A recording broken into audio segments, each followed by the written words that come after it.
Welcome into Softball Talk, Episode 8. I am Dan the Fan. Along with me is Coach JB. Coach, welcome back. Thank you. It's good to be back. Absolutely. I would like to personally thank Lauren Satterley for joining us last week.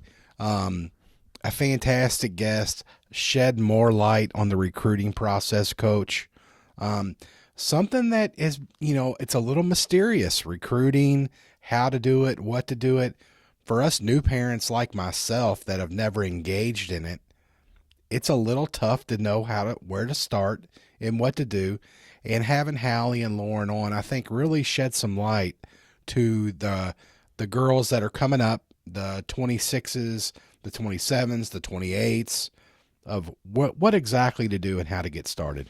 Well, I think, there's a lot of similar stuff that they did.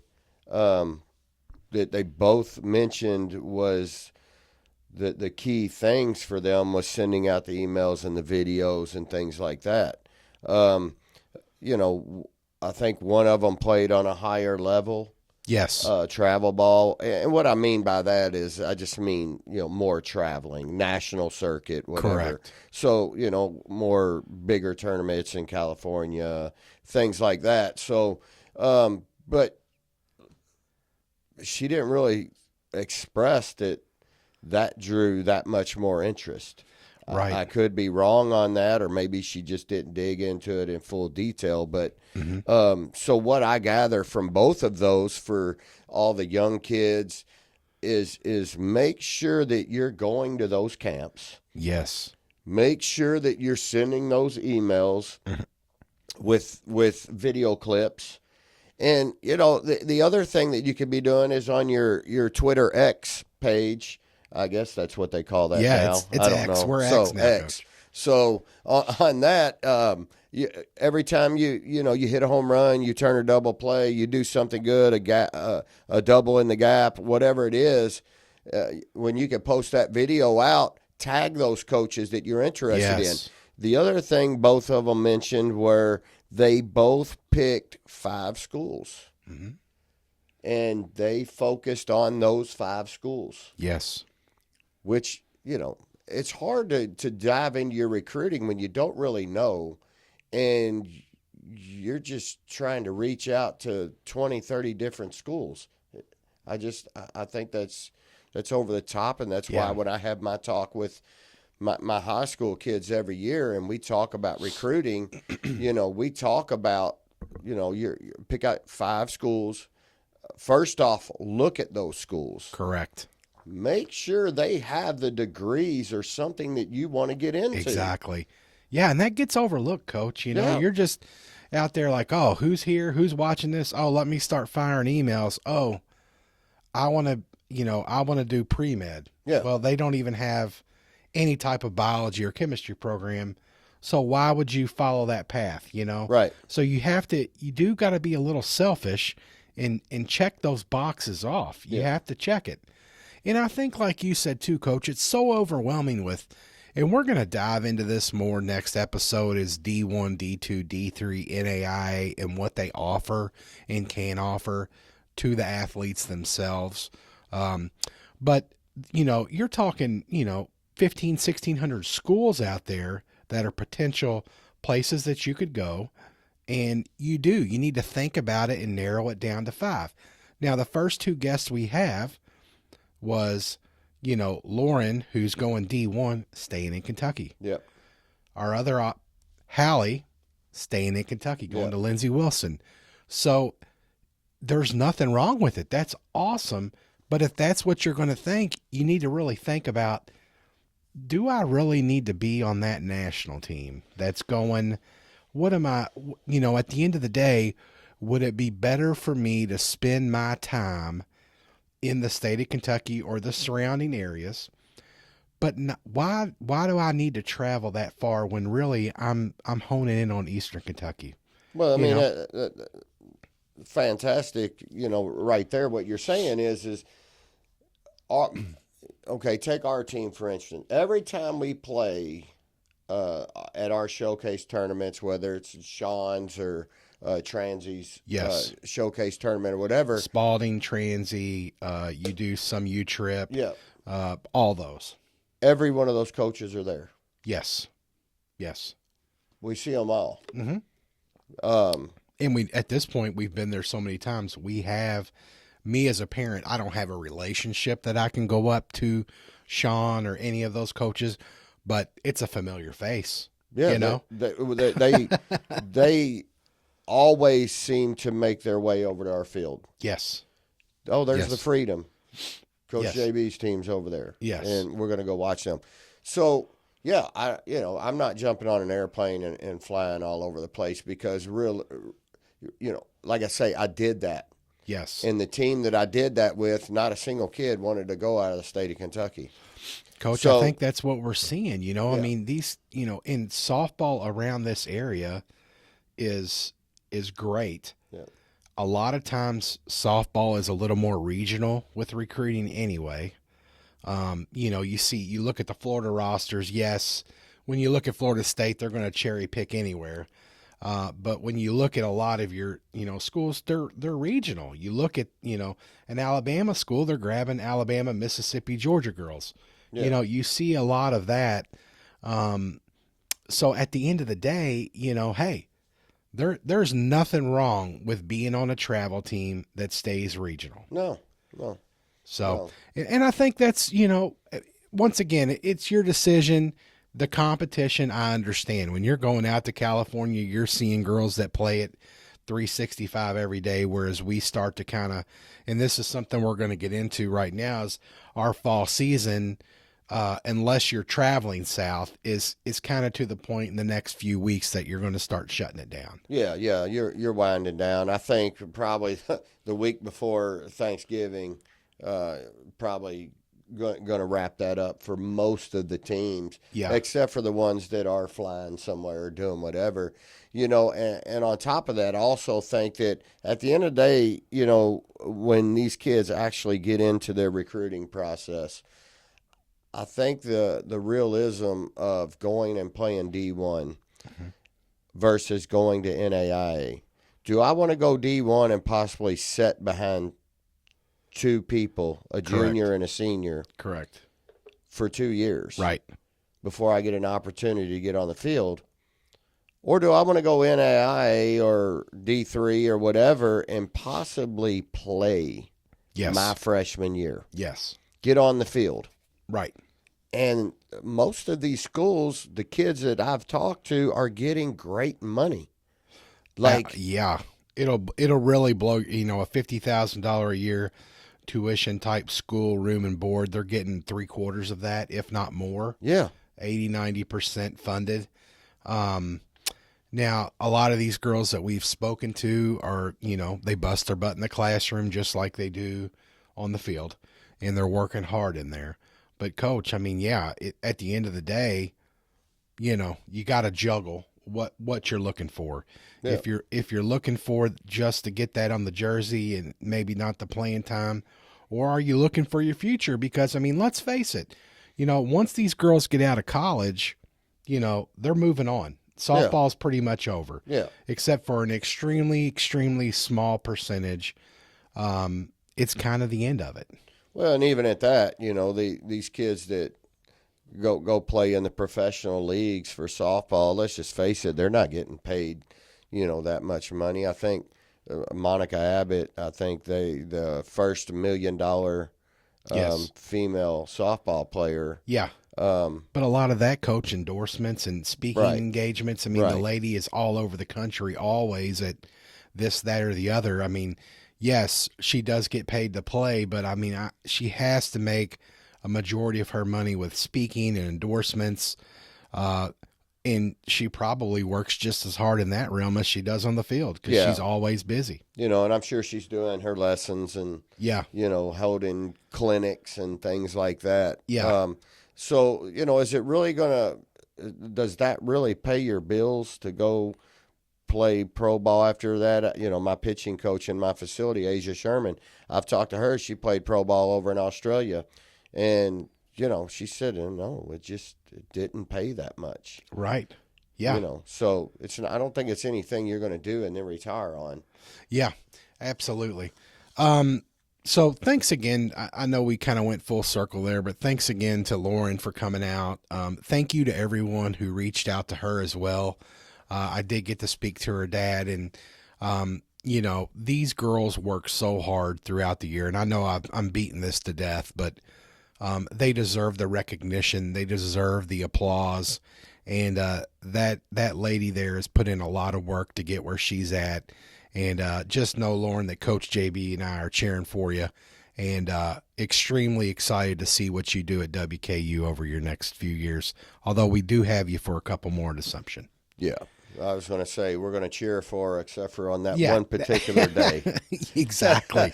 Exactly. You can take the day off that day, Lauren, if you need to. Call in sick. Coach JB has the new Backlash bat. Yeah. We've talked about it on the podcast.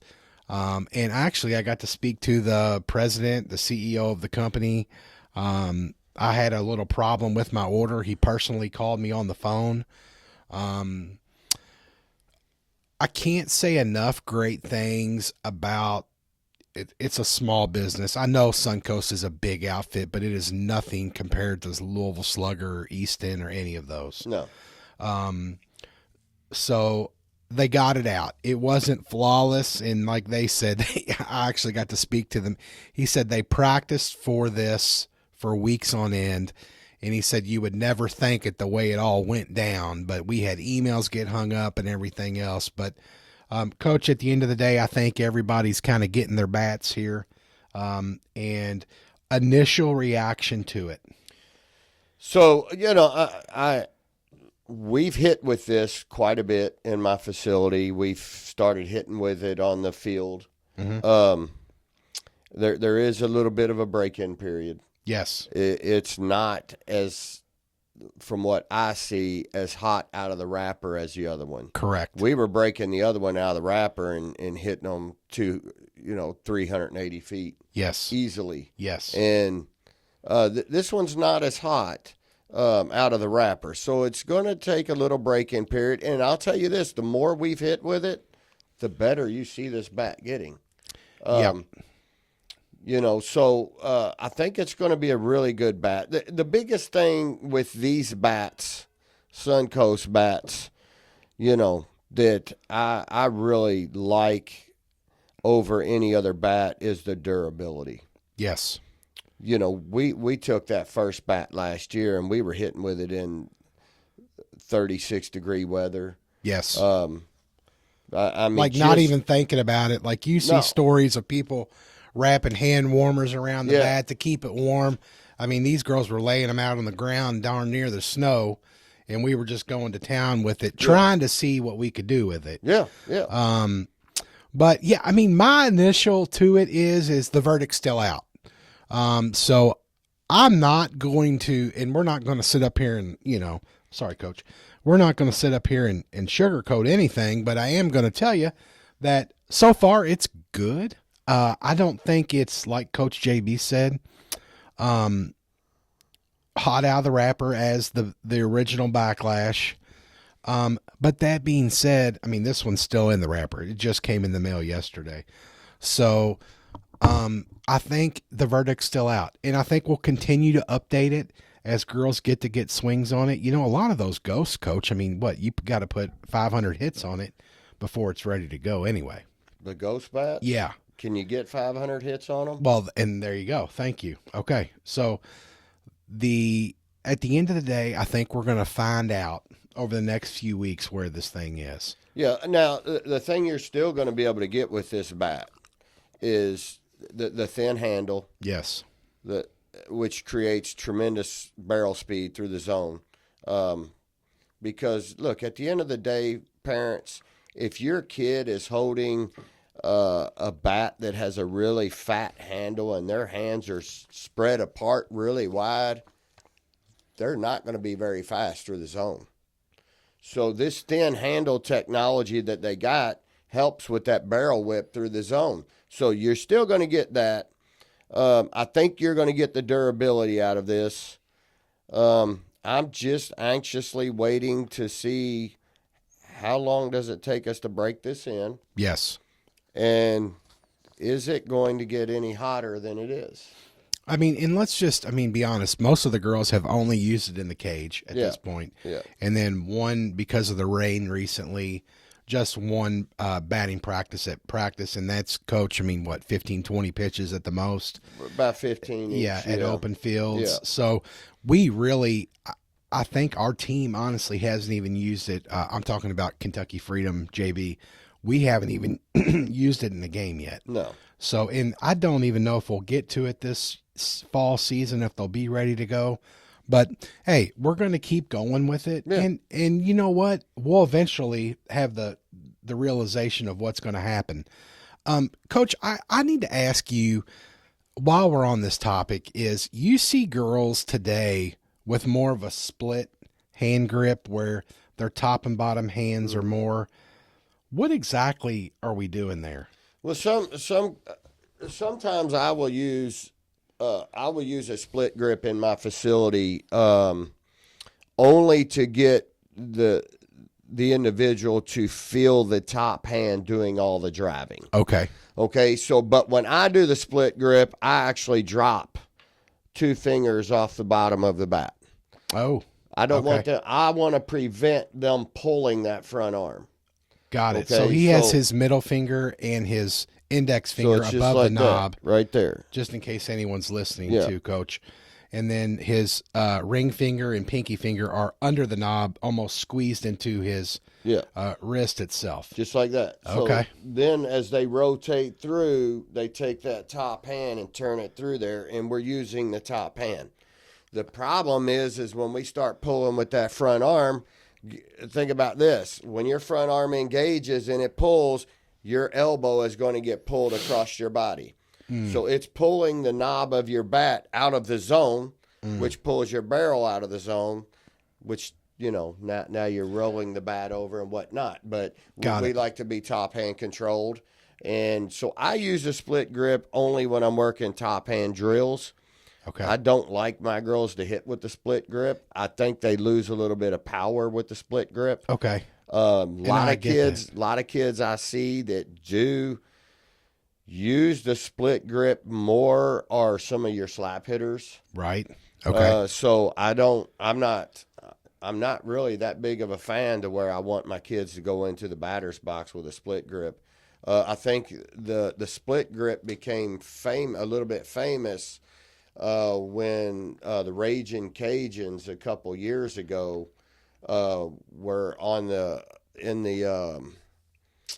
made the tournament, were playing on TV, and he taught, I can't remember the coach's name, the head coach for them, but that's all of his girls hit with that split grip. Ah, okay. So all of a sudden I start getting kids walking in my facility with split grip, and I'm like, what are you doing? What are we doing? Well, the Raging Cajuns do it. Yeah. Okay. Well, yeah. It was kind of back when we saw pitchers do more of that side turn when whatever college team pitcher was doing that, where they would twist right and then come back and then start. You saw every kid doing it for the longest time. Oh, yeah. And then now it's kind of faded out. But, yeah, it's one of those things that just kind of came and comes and goes. Yep. But I have recently, Coach, seen more girls doing that, and it's just been something since we had the bat I did want to bring up.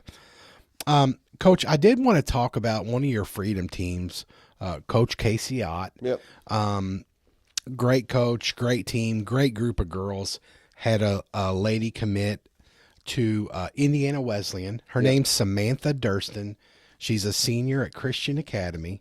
And we just wanted to say, shout out Samantha, congratulations, and best of luck, Yeah, I don't really know. I don't know the kid. I've talked to her a few times. I believe she's used to take catching lessons with Rick at my facility. Okay.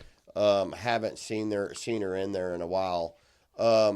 But when that popped up, I was like, hey, I know that kid. I've seen her around. Yeah. Plus, she's a part of the Freedom Organization. Absolutely. And, we're going to give her a shout out because, again, we don't care what school you go to. No. It's about seeing all these girls, making their dreams come true. And, again, we want to put that out there and applaud them. Yeah. And shout out to her. Congratulations. Hard work pays off. That's right. Keep it up. Best of luck this season. And yeah, so we'll make sure if you see, we'll retweet Samantha's post, and make sure you give it a like, and shout out to her for that. Coach, something else I wanted to touch on was Coach JB's 16U Freedom Team. You came in today. I really don't know much about it, but you said you did have somewhat of an announcement for the team and then for other kids. Not just for my team itself. My team is involved in this, but the Freedom Organization has fought it for a long time. Bring in premier teams and national teams and all that into the organization. I fought it and didn't want to do it. Don't really see the whole need for the tag premier.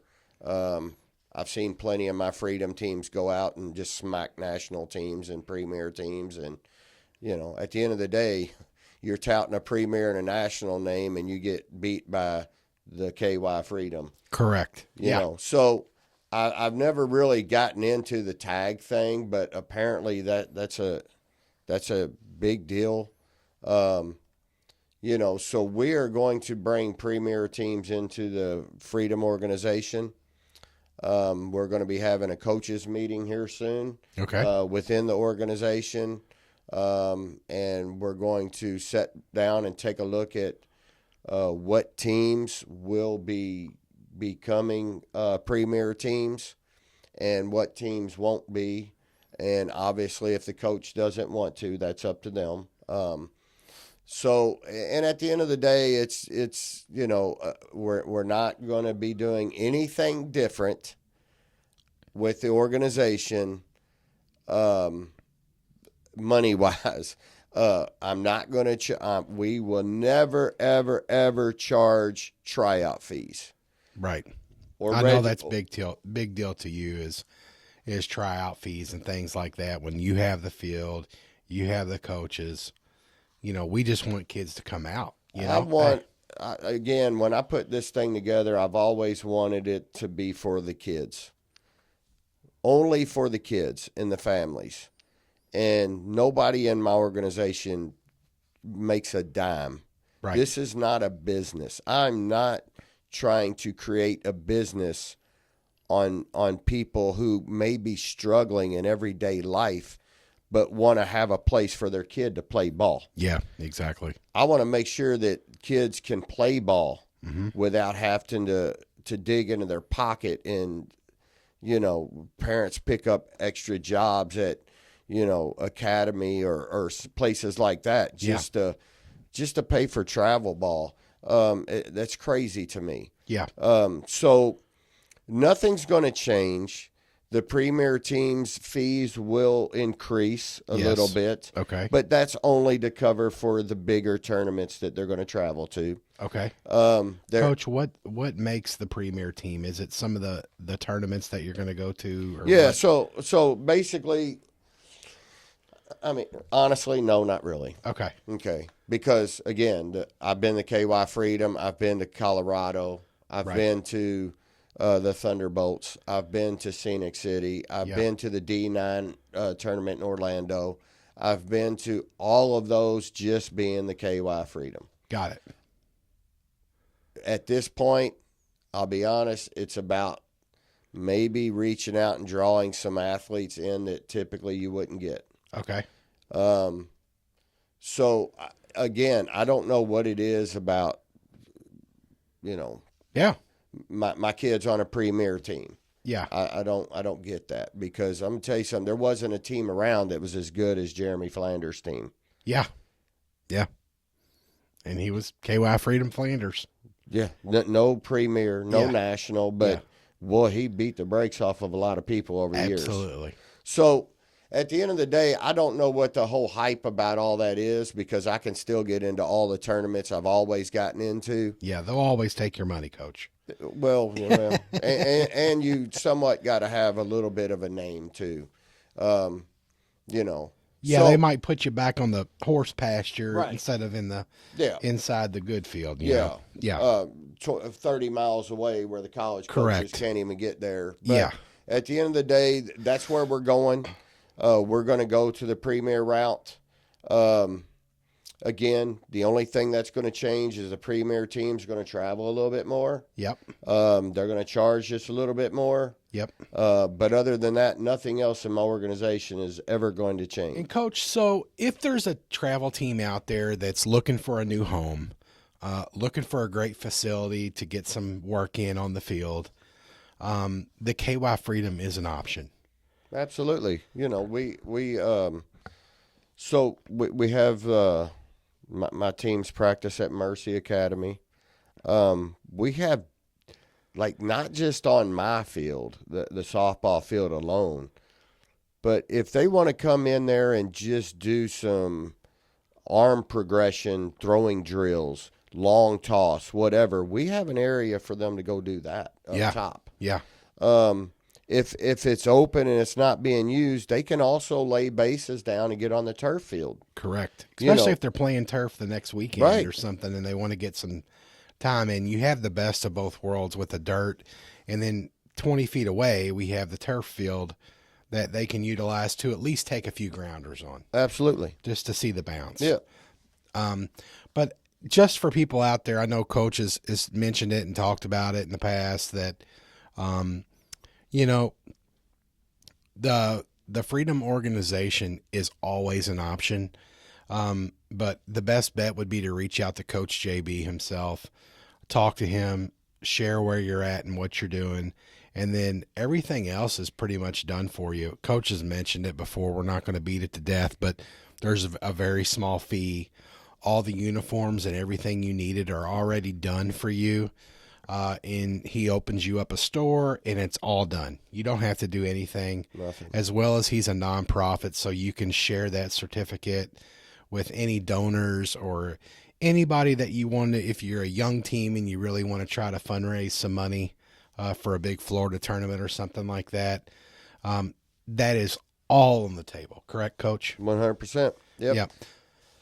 So if you're interested, we will shoot us an email at coachandthefan@gmail.com. You can also reach out to Coach directly on Twitter at KYCoach_JB, or we will link his personal email in the bio of this or shoot it across at the bottom, and you can catch him that way. Coach, something that we did want to talk about was we talked about the pitchers in the 6th and 7th region.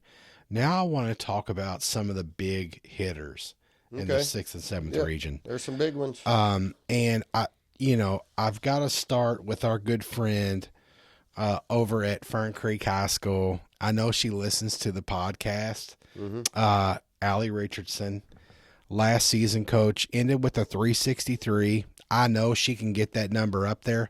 But that being said, I know Fern Creek played a pretty busy schedule. So she'll be a senior this year, along with Bailey Y, who had a 333. So, Coach, at the end of the day, they've got some hitters coming back. They're going to have, Allie's going to give them that senior leadership. And we'll see what happens at at Fern Creek. I apologize. Yeah, Fern Creek's, again, pretty young program. Yeah. I think he's got, outside of Allie and Bailey Wee, a lot of underclassmen, maybe even quite a few 7th and 8th graders this year. Yeah. So, we'll see how he puts all that together. But, look, at the end of the day, Allie's one of those kids that it just depends on the situation of the game. Yeah. If she steps up to the plate, you might want to think about walking her. Yeah, absolutely, Coach. Because she can hit it a long way. Hey, she had 8 home runs last season. I think she could double that very easily. Well, she was also injured last year, too. Yes, exactly. Had some shoulder, her top hand, throwing shoulder. Yep. Of course, that's your driving hand when you're hitting. Yep. Injured, all that was hurt. So she was down for quite a bit. And, when part of what you use when you rotate and you swing and you drive a softball is injured. Yes. I mean, think about it.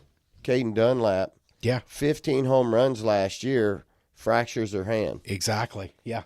I truly believe if Caden Dunlap had not hurt her hand, she would have hit 25 home runs last year. Exactly. And a lot of that time, a lot of people didn't know that she was even going through that. No, because nobody she even masked knew. it so much. Yeah. Yeah. Coach, Butler High School. Yep. They took us in the regional tournament to the very end. Great club. We had talked about they've got a new coach this year, but they are going to have 3 pretty good seniors. We talked about her as a pitcher, Alyssa Malone. Last season, batted a .395. You've got Natalie Fry, and then senior Nina Kamara. Yeah. So 3 seniors. They'll have some, older talent on that team. Coach, I mean, they got hot at the end last season, and with some senior leadership, you never know what'll happen. Well, again, Rick Dotson did wonders with that group of kids he had last year. Yeah. He's a phenomenal coach. I've known Rick for Coach Dotson for a long time. We always called him Coach D. He would be up at Fern Creek Ballpark because he coached at Fern Creek back in the day. And he'd be up there and, he'd come over and talk to me and watch my daughter pitch and hit and just watched her grow up. But what he did at Fern Creek was pretty daggone good. And then he retired. Mm-hmm. And for some reason, he decided to come out of retirement. And, man, he took on a team that even he told me, because I used to run into him at the local store in the mornings on the way to work every once in a while, and he said, it's going to be tough. Yeah. I got a lot of work to do. Right. He said it just depends on how they respond. And, well, he went to work with them, and they responded well. Well, I mean, Butler won the state title, maybe 4 years ago, 5 years ago. Yeah. Coach left, another coach came in, and then it just dropped off, and then he had to pick all the pieces back up. And he put the puzzle back together. Yeah. So, I mean, shout out to Butler. It's a huge school. No reason why they shouldn't be competitive. They're competitive in everything, Coach. Yeah. And I think this year with those 3 seniors, I don't think Alyssa's going to let them fall. So No. I think they're going to be tough, and I can't wait to see them because it'll be a competitive game. Yep. Holy Cross, Coach, last year there was a lot, they had some injuries. They had some different things go on, but I did want to touch on a couple players, sophomore Pearson Schrader and junior Lauren Miner. Coach, a 404 and a 372 batting averages. Great kids. Hopefully they continue their progression and get better. Both of those girls did hit a dinger last year, so we look forward to maybe seeing them continue at the plate doing well. So Lauren Miner used to play with Jeremy Flanders. Okay. I don't know if she still does. I want to say she does. Okay. But she's had good coaching. Yeah. I knew her. Her first year at Holy Cross. Yeah. When she made a bunch of spectacular catches down there at Ulmer against us in the regionals in left field. Just some unbelievable catches to keep them in the ball game that year. And she's just a really good kid, good ball player. I think they're going to struggle a little bit. Yeah. I think Holy Cross this is going to be one of those deals where I love Chris to death, but I think Chris he's got some rebuilding to do. Yeah, and you know what, Coach? After all the players that have played for Chris, I think they're going to be just fine. Give Holy Cross a year or two to get back on their feet, and then you never know. They'll shock the world, see what happens, but I think they found the right guy for their job, and someone that can really bring some community to that team. And, Holy Cross will be back. I know under his watch, he won't let him slip. No, Chris he'll do good, and he's a good guy too. It's not like he's going to run kids off. Yeah. So he's a good a good personable. He loves the kids. He's Yes. going to. So I think he's going to draw some kids in there. Yes. And I think he'll get them back. Yeah. Best for last, Coach. I mean, we're a little bit biased on this. We try not to be biased on here, but Mercy Academy. Last season, these are just the returners, by the way. But Ava Reinhardt, who's going to be a junior this year, batted a 408. Yeah. Peyton Arnold, your senior, batted a 413. Yeah. With 5 home runs. Ava had 3 home runs. And then I've got circled down here. She kind of started a little late for you in the season. You made some changes. Was now sophomore Summer Sabo, had a 462. The kid bat was absolutely on fire. Yeah, she I don't know, sometimes as a coach you get a feeling. Yeah. You get a feeling on a kid. It just came to the point to where the kid I had at the spot, I really wanted her to bust loose.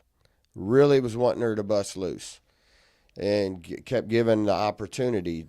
But so at the end of the day, we're getting ready to go into the districts, and I'm like, of course, I'm one of those guys that after every game, I'm going home and I'm rewatching Game Changer, and I'm just going through stats. I'm breaking down swings, all that stuff. And at the end of the day, I decided to make a change that next game, and Summer Sabo goes to the plate and hits a 2-run homer against Fern Creek, I think. Exactly. And, help us jump ahead and win that ball game. Yeah. And so, her bat became really hot. She was on fire. I mean, she was putting the ball in play, driving it, like I preach all the time. Just hit the ball hard somewhere.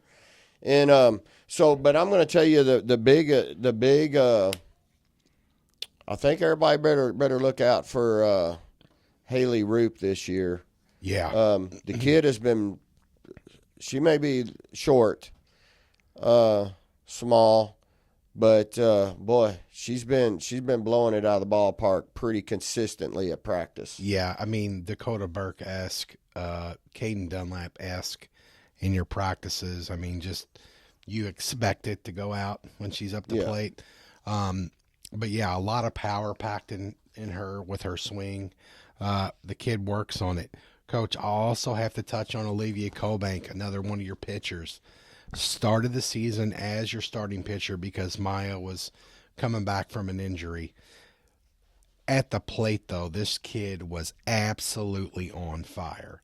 And tailed off at the end. You said they kind of started pitching her away, and it kind of gave her a little bit of trouble.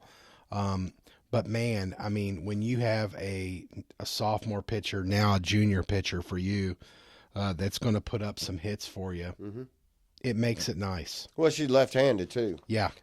She loves to tear that left field line up. Yeah. Man, she eats that thing up.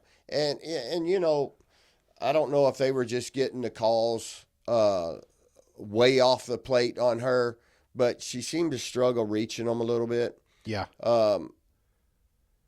So I've talked to her about that. We've went to work on that. Yeah. But at the end of the day, look, I'm going to be honest.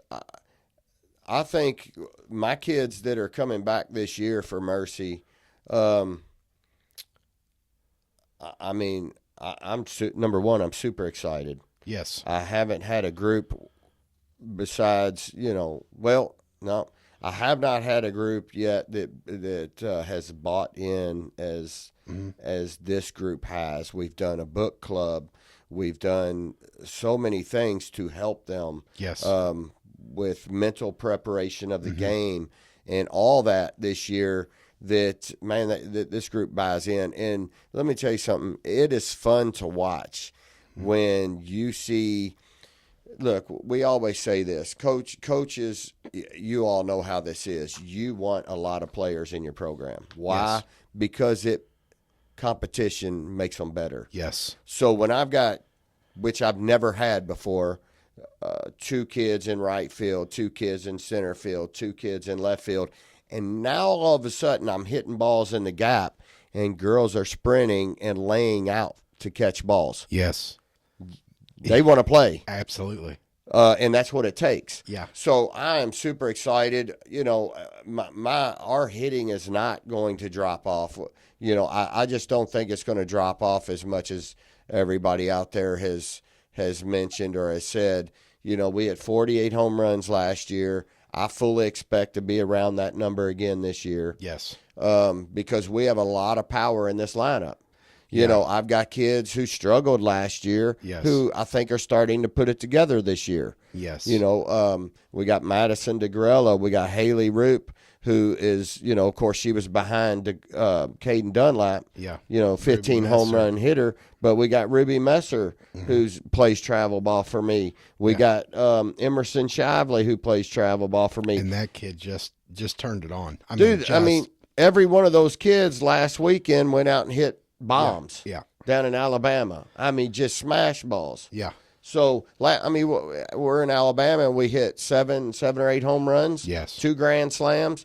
So these kids are starting to put it together and off of good pitching and good competition. So that only makes it even that much more exciting going into the season, because I know that one thing you can count on is this group of kids are going to be in the weight room and they're going to be in the hitting facility putting in the work. Yeah, Coach, and thank you to all the girls that were mentioned. I did pull the stats off of the KHSA website, so if the stats are wrong, don't get at me, bro, because I did pull them off there. So let me know, though, if I was wrong. But, Coach, I mean, you got to be excited going into the fall season. You know, the girls hopefully will get some rest, start not picking up the bat every single day, get some rest, get their body healed up, because, hey, once we get through Christmas, it's going to be go, go, go. Let's do it. You know? It's go time. I mean, think about it. They keep starting the season earlier and earlier every year. Yeah. You know, February 15th tryout, and then your first game can be March the 12th. Yeah. Well, that's when ours is. So, you know, you're under a month. Yeah. Yeah, and it's coming. To have your kids ready to go. So, again, those programs that aren't out there doing anything at all until February 15th, and you got to be ready to go March the 12th, 13th, 14th, whatever, you're behind. Absolutely. That's why, you know, my athletic director, she goes, the crazy thing is I'm talking to some parents the other day, and they're like, so your softball team's already doing work? Yeah. And she's like, oh, yeah. And they're like, are you serious? Like, what are they doing? She's like, oh, no, they're doing open fields. They're doing strength training. Every one of them go do hitting lessons. No, they've been putting work in. Absolutely. You know, we didn't start as early this year as we did the year before, but this group is, you can see it when you talk to them.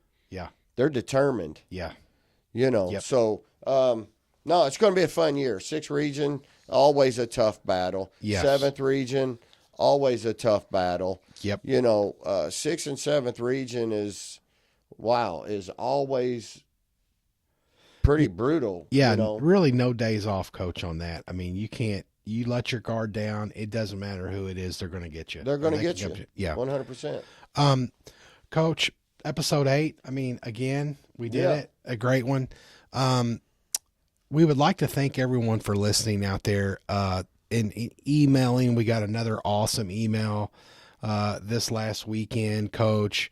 When people reach out to us, it gives us the drive to keep doing it. And we really appreciate it. Please make sure that you share this or tell someone if you're at a tournament, because Coach and I love doing it. And it's just so fun to give these girls the praise that they deserve. So if you heard their name, let them know they talked about you on the podcast, because at the end of the day, that's our goal, is for these young women to get their college offer, to do what they love and get recognized for it. Yeah, and all you youngsters down there at Germantown ballpark. Oh, yes. I just want to say, I really wish I could have been there Friday. for your all's deal. Just to let everybody know, Germantown invited the softball talk down there to set up a booth. Yes. Because a lot of them listen to us, Yeah. and enjoy it, and wanted us to come down on Friday to set something up for like a trunk or treat type of deal. Yep. I was not able to do it because my daughter was getting married Shout this out weekend. to her. Congratulations. Yeah, so I had to be at rehearsal dinner and all that fun stuff. And so, Dan, did you end up going and doing I it? did not get to make it. I got stuck at a haunted house with my other two kids. Okay. But do know, Germantown, thank you for reaching out. Coach JB and I will hopefully, if it allows us with Mercy, to be at the either your parade or something in the future, because that's where we both started. Yeah, and so- that's the roots of it, man. That's where all this kind of, Coach JB started there. My daughter Madison started there. My other daughter Hannah played there. It's where it all started. And I've made that drive many a times on Field 5 and back in the back played the Babe Ruth Championship with Sunbelt Rental stand-up lights because the T-ball field didn't have lights. Yeah. We've done it. And that place definitely has a big place in my heart for where my kids started the game. And so shout out to them. Thank you for reaching out. And I'm so sorry we couldn't make it, but let's definitely plan it for the future. Yeah, if you have anything else going on, Yeah. Reach out to us. But that opening day, usually a pretty big deal down there. Absolutely. Germantown always does a huge parade Yeah, and stuff so, for the opening day for the kiddos. If we can be there for that, Yeah. we'll definitely be there for that because we love all you guys that listen Yes. and support us. And, anybody else out there, if you have anything going on and Yes. you'd like us to come and set shop up or whatever, we'd love to. Here coming up, I don't know what episode it's going to be, but we're still going to be doing that podcast out there at RXD. Yes, in the very near future. Yeah, Yes. we're going to be talking to those strength trainers out there and what do they do differently with the athletes and how do they Yes. push them and make sure that, they keep them injury free and to get them ready for the season. So we're going to be talking to them, but, Because, Coach, it's important to note that both of our guests, both Hallie and Lauren, mentioned strength training. And when Lauren was asked how she got to 15 home runs last year, strength training, she said strength training. Yep. And I know that that's a big deal because that's something you preach in your program is to get in there and lift the weights, do it correctly, have a plan, Yep. and get stronger because at the end of the day, that's what makes you a better player on the field. Absolutely. Hitting, look, guys, hitting is difficult. Yeah. It's the hardest thing to do in all of sports. Okay. The other thing is I don't care who you are, but if you're just not very strong, if you have skinny legs and you don't have a strong core and your arms are like noodles, Yeah. you're not hitting the ball out of the infield. Right. Okay. It's about power from the ground up. Yeah. Look at the big boys like Albert Pujols Yeah. and even Altuve Yeah. and those guys. Look at the college kids. We were down in Alabama a couple of weeks ago, and the one team we played down there, oh my. Yeah. Every kid that walked out there looked like they had tree trunks for legs, I mean, and boy, they hit it. busting at the scene. Yes. Oh, yes. but every ball that came off the Yes. bat was just smoked. Unbelievable. Yeah. So it's about creating power in the rotation, and you got to have strong legs. You got to have strong core. Yeah. If that's not something you're willing to put in for and work hard for, then just know that you're not going to be a power hitter. Yes. And I hope you're fast. Yes. And so kids out there, make sure that strength training this fall, this winter is a priority on your list. Yeah. And if you need somewhere to go, call RXD, tell them Softball Talk sent you. Trust me, you will not regret it. It will help you to get on that right track for the 2024 season because it's coming. Again, if you tell them Softball Talk sent you, you get a free week. You do. Don't forget about that. You get a free week trial. Absolutely. Coach, 8 weeks, 8 awesome episodes. We will see you all next week. Coach, anything else? No. Hey, keep doing what you're doing out there, though. Keep working hard. Thanks again to all of our guests. We'll see you all next week. Thank you so much. Yep, thank you.